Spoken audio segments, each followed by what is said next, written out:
Hello, hello. Welcome. Okay. I'm live. Yeah. It's okay. Hey, y'all. To Friday, aka Friday. We are off a new. Hello. Hey, Orlando. How are you? I'm good. Our first live together. Yes, finally. Finally, right? Yeah. How's your day going? It's going good.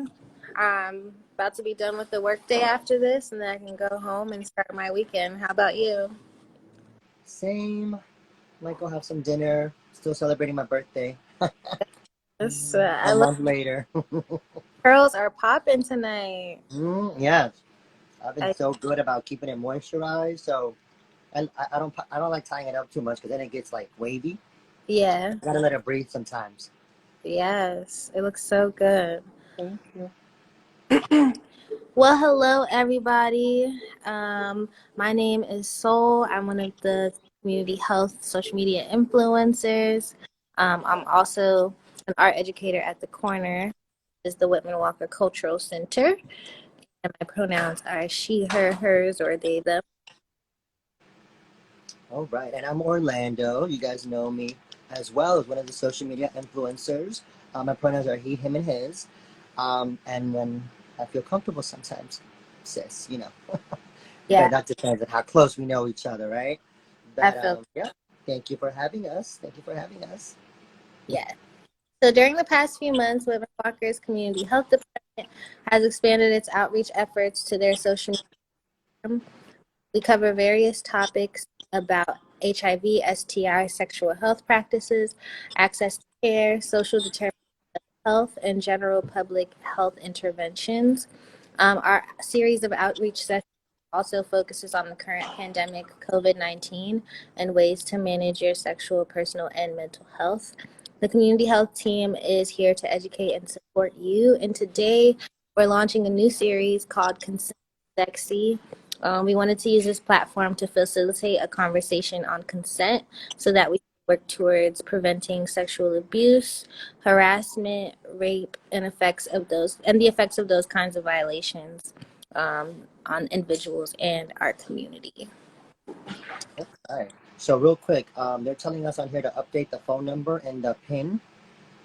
So if you can copy it and do that again, I think it's the 797, the first three letter, the first after the 202. Okay. But yes, thank you guys for joining. It's very necessary to have these kinds of conversations with each other. As a community, LGBTQ people face higher rates of poverty, stigma, marginalizations, which put us at a greater risk for sexual assault. We also face higher rates of hate-motivated violence, which can often take the form of sexual assaults. Moreover, the ways in which society both hypersexualizes the LGBTQ people and stigmatizes our relationships can lead to intimate partner violence that stems from internalized homophobia, shame. Yet, as a community, we rarely talk about how sexual violence affects us or what our community's unique needs are when it comes to preventing sexual assault and supporting and caring for survivors of sexual violence. Yeah, you're so right about that, Orlando. Our community rarely talks about it. And so that's exactly why we started this series. Before we get into the conversation about um, consent, let's define and discuss some of the language we'll be using, starting with consent. Consent is verbally giving someone permission or agreeing to engage with someone else in a sexual way. When consent is not present, there are a few terms that describe the violations that someone may face. We have sexual harassment, which is behavior characterized um, by the making of welcome and inappropriate sexual remarks or physical in the workplace or other professional or social situation. Then there's sexual abuse, which is abusive behavior, abusive sexual behavior by one person upon another, and perpetuated by using force. or by taking advantage of another person. Sexual assault is an act where a person intentionally sexually touches another person without that person's consent, or coerces or physically forces a person to engage in a sexual act against their will. There's also coercion, which is a way to force the victim to act in a way contrary to their own interest. That can be verbally or physically. Um, and then, of course, there's rape, which is sexual assault involving sexual intercourse or other forms of sexual penetration carried out against a person without that person's consent. Okay. Yeah, I mean, it's very easy to get, into a like a scene where, because me, I'm from the dance scene, so I grew up kind of like, oh, like they look at you when you're gay, and they're like, oh, go touch my boyfriend, or go touch my, and it's like a game, and it becomes so natural to some people, and that like sometimes the gay guys can slap a girl's butt, and nobody really realizes it that you're letting somebody watch that, and I'll say it, I've done it myself, so it's something that we really want to think about, even though someone might have our consent. I feel like somebody watching might not know that. So then they start judging and making assumptions of, us. Trust me, I've been, in the dancing for about 18 years. So I've gotten Mhm. a lot of heat like, oh, why do you touch him like that? I'm like, I have his consent. Or if Right. it's something that, was not consensual and they're like, hey, don't do that. I apologize. You don't think about it. So I feel like it's easy to get these terms and very confused and kind of grow up in a nature where people do it a lot. So I feel like I'm glad we're having this conversation so people can actually reflect a little more. But yeah, thank you for sharing those terms.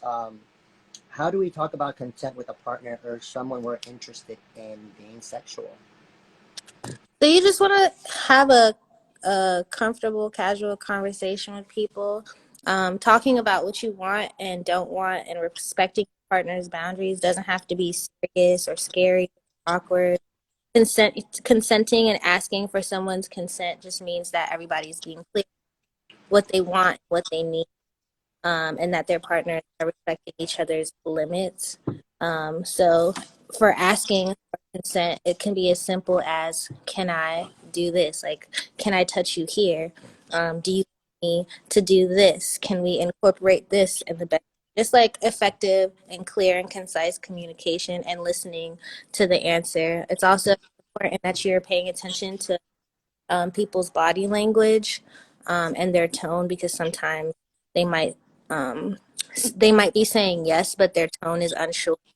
Make sure and double check and make sure that that they're clearly into it. If your partner says yes, make sure that you're into it.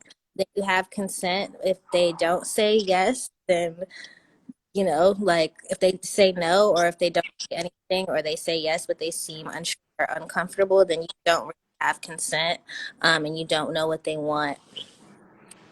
You don't know what they want, or they say yes, don't or make sure you check in before you can continue.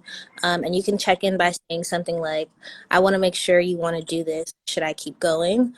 Or, "It's okay if you're not into this, and do something else. What do you think?" Right. And I also think like be careful in those like outdoor settings where we are out drinking, or we used to be, or we will be. If you Yeah. notice someone is like sluttering or stuttering or off balance, they're intoxicated. Like don't even try to engage in trying to get. People are. That's why I tell people don't really go out drinking by yourself. If you know you're gonna go drinking, because then it's like, you kind of forget what's going on and anything can happen. But if you're with a friend, you be like, hey, she's not going home with anyone. I already know she's drinking, she's having fun. Get off with her. So Yeah. that's also a good point. Like just watch people under Yeah. the If people influence. hated, they're more than likely not going to be able to give you your consent. So if you're dealing with someone who is intoxicated, just wait until they are of sober and clear mind. Make sure that they are comfortable in what. Nice. Yeah, so those tips are super helpful. And remember, never, never, ever pressure your partner into doing something they don't want to or seem unsure about. Let them know it's okay if they want to stop and do something different. And once you know someone isn't into what you're asking about, stop asking.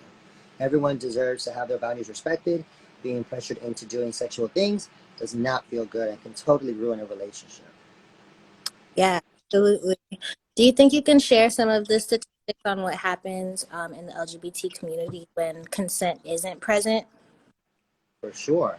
So, according to the CDC's National Intimate Partner and Sexual Violence Survey, 44% of lesbians and 61% of bisexual women experience rape, physical violence, or stalking by an intimate partner, compared to 35% of straight women.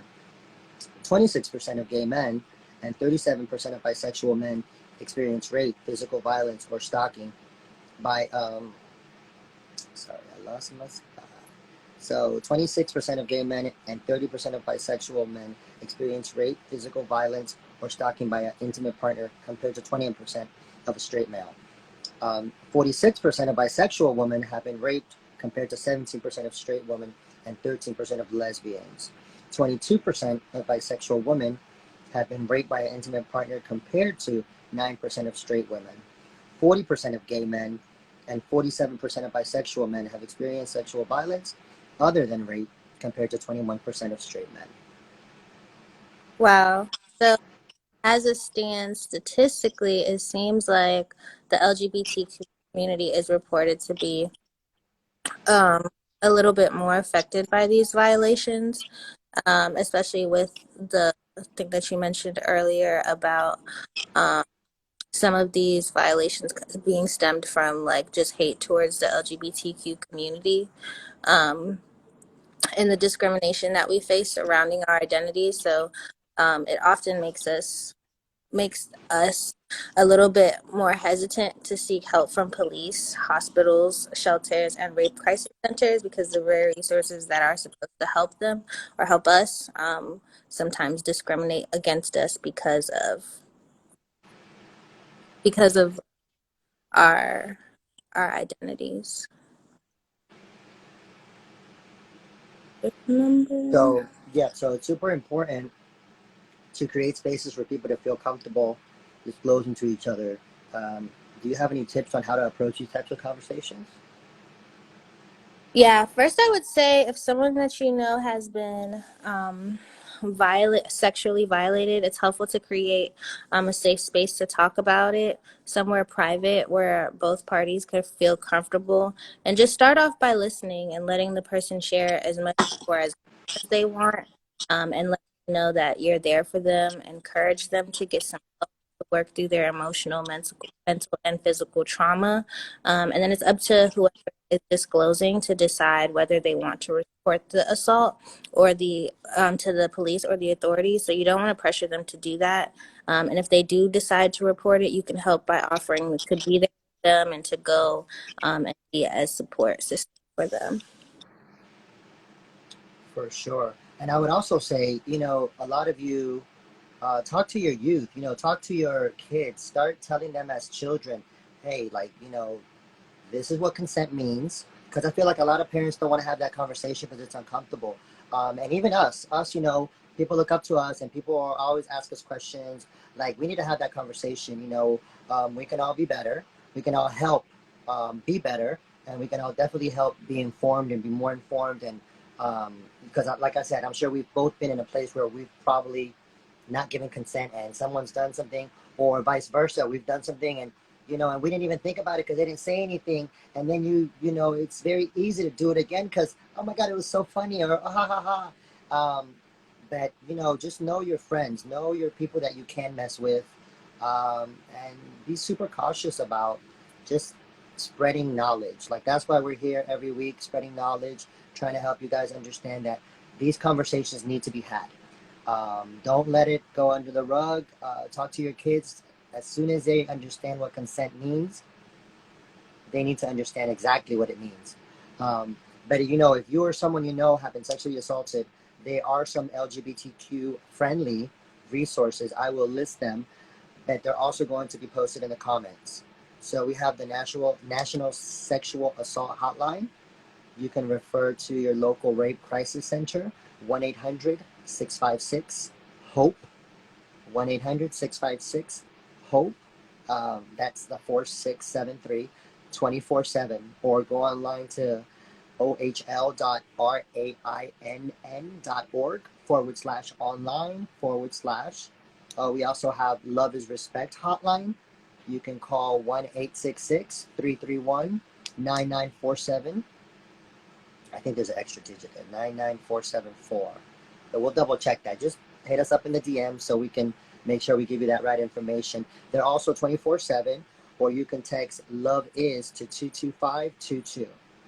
We also have the Anti-Violence Project, serves people who are LGBTQ, hotline at 212-714-1124. They are bilingual, so también en español for those of you who feel more comfortable speaking in Spanish. We have the LGBT National Help Center, National Hotline, or National Youth Talk Line. And like I said, we are going to post all these numbers, or you can hit us up and we'll copy and paste it over for you. So I'm not giving you too many numbers. And we have the websites and the links for weekly youth chat rooms. You can go to the glbthotline.org/youth chat rooms, or text the National Domestic Violence Hotline at 1-800-799-7233. You can text Love Is to 22522. Also, we have Forge. They serve transgender and gender nonconforming survivors of domestic violence and sexual violence, provide referrals to local counselors. We also have the Network LA Red services, LGBTQ, poly, kink, BDSM, survivors of abuse. They're also bilingual. Their hotline is 617-742-4911. And last, we have the Northwest Network. They serve the LGBTQ survivors of abuse. They can provide local referrals hotline, which is 206-568-7777. Thanks for sharing all those numbers. Yes, a lot of numbers. I'm like, wait. Yeah, so there are plenty of resources out there if you just look for them. There's someone that you can talk to. This epidemic of sexual violence in the LGBTQ community is something that we must all work together to address. So if someone discloses to you that they've been sexually assaulted, please remember to believe them, reassure them that it wasn't their fault, and keep their disclosure confidential unless the situation requires mandatory reporting. And never ever pressure them for more information than they want to share. Um, Thank you all for tuning in. Thank you so much, Orlando, for starting this series with me today. I wanted to keep it short and sweet because this is kind of a heavy topic, but we will be back with more information about how to have conversations about consent and how to continue to work towards preventing these type of violations to each other and to our community. And don't forget, as always, to reach out to the WWH for any sexual health resources. Remember to follow us on Instagram, Facebook, and Twitter at the Whitman-Walker, at the Real Talk, DC_. And be sure to follow our new culture center at the Corner DC to stay up to date on inaugural exhibitions. See you there, making history at the Whitman-Walker. Till next time, be well, take care of yourselves and each other, and don't forget about social distancing, wear your masks. We still are going through a pandemic, so that's super important. And if you weren't able to get any information, send a message to Whitman-Walker and we'll be sure to send it over to you. And also, the phone number is here. I know some of you were asking about getting tested. The number is right here if you have any questions, or also hit up Whitman-Walker. So it was so great to finally do a live with you. Yes, to many, many more. I hope you Yeah, continue to your birthday and you enjoy the holidays and stay safe. will do. Thanks again, everyone. Have a great night. Bye, everyone.